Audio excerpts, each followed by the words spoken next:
Hi, this is Sandy Adams with Chapter by Chapter. We're encouraging people to read a chapter of their Bible every day. Here's a 90-second summary from 2 Corinthians. This is episode 2. We hope it whets your appetite and causes you to read the whole chapter. Love sometimes hurts, yet a true friend cares enough to correct his brother.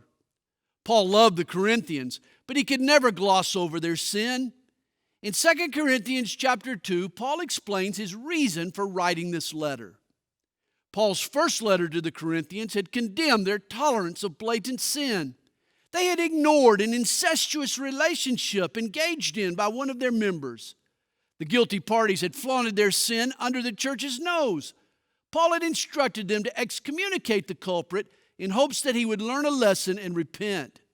The Corinthians were obedient. Paul's plan resulted in restoration. Church discipline is no fun to enforce, but it's God's remedy for rebellion.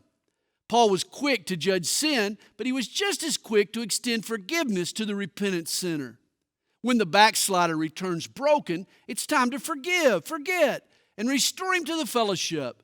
Satan will condemn after God is forgiven. Let's not play into his hands by withholding our forgiveness from a repentant prodigal.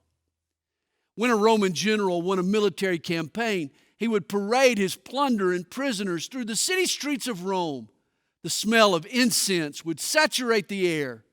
By the fragrance, everyone would know that their hero had returned.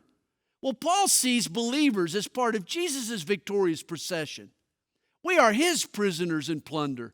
Our lives are the perfume that scents the air with the message of his triumph.